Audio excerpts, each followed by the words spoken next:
پروردگار کی اس امت کو امت خیر کا تمغہ دیا گیا. کیوں؟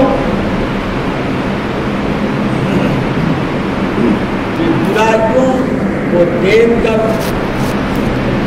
لوگوں کو روکنے اور اچھائیوں کا حکم دینے کی وجہ سے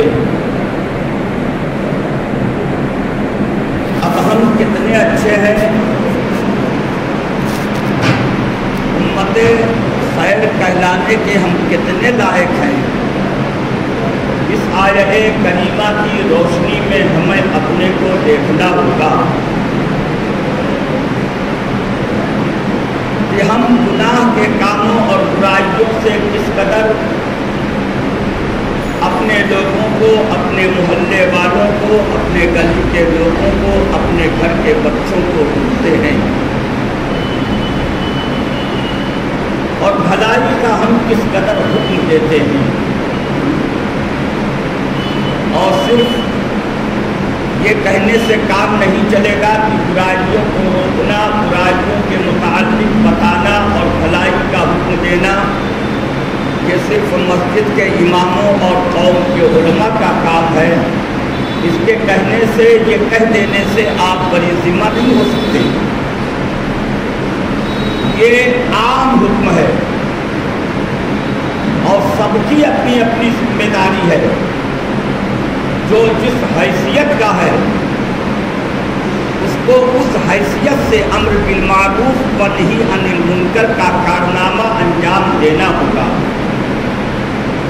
علماء کو اپنی حیثیت اور اپنے مرتبے اور اپنے علم کے مطابق لوگوں کو برائی سے روکنے اور اچھائیوں کا حکم دینے کا کام کرنا ہوگا. جو پیر ہے، شیخ ہے، ان کو اپنے انداز عظمت سے لوگوں کو امر بالمعروف و نہی عن المنکر کا کارنامہ انجام دینا ہوگا. جو قوم کے لیڈر ہیں، گلی کے بڑے ہیں اور محلے کے سرپرست کی حیثیت سے جانے جاتے ہیں، جن کی کچھ طاقت ہے، ان کو اپنی طاقت، اپنے عظمت اور اپنی لیڈری کی حیثیت سے محلے اور گلی کے بچوں کو برائیوں سے روکنا ہوگا. جو گھر کے بڑے اور گھر کے سرپرست ہیں، ان کو اپنی قوت اور اپنے گھر کی عزت کے اعتبار سے اپنے بچوں کو برائیوں سے روکنا ہوگا. اگر آپ برائیوں سے روکنے کا یہ کام نہیں کرتے ہیں اور لوگوں کو اپنی غلط راہ پر، اپنے بچوں کو غلط راہ پر جانے کے لیے چھوڑ دیتے ہیں، تو اس کے ذمہ دار جو گھر کے سرپرست اور بڑے لوگ ہیں، گھر میں طاقت قوت رکھنے والے ہیں، اس کا انجام انہیں بھی بھگتنا پڑے گا اور اس کی سزا کے ذمہ دار وہ بھی ہوں گے. اگر آپ محلے میں تنہا کی طاقت نہیں رکھتے ہیں تو آپ کو چند لوگوں کو مل کر جوئے کے اڈے پر جانا ہوگا، کیرم بورڈ کے اڈے پر جانا ہوگا، شراب کے اڈے پر جانا ہوگا، جوا کے اڈے پر جانا ہوگا اور چند لوگوں کو مل کر کے، کچھ لوگوں کو مل کر کے اجتماعی صورت میں یہ کام کرنا ہوگا اور محلے کے نوجوانوں کو برائی سے روکنا ہوگا. اگر آپ تنہا طاقت نہیں رکھتے ہیں، لوگوں سے کے ساتھ لے کر کے اور لوگوں کے ساتھ مل کر کے یہ کام کر سکتے ہیں تو اس کام کے لیے آپ ذمہ دار ہیں کہ لوگوں کو اکٹھا کر کے اس برے کام سے لوگوں کو روکیں. یہ ضروری ہے اور اگر نہیں کرتے ہیں تو اللہ رب العزت کے عذاب کا انتظار کیجیے. اللہ رب العزت کے عذاب کی پکڑ ہونے والی ہے. اسی طریقے سے آج ایک بلا جو عقیدے کے طور پر چلی ہے، نوجوان موبائل کے ذریعے سے نوجوانوں کو بہکاتے ہیں. 14 سال کے بچے، 15 سال کے بچے 16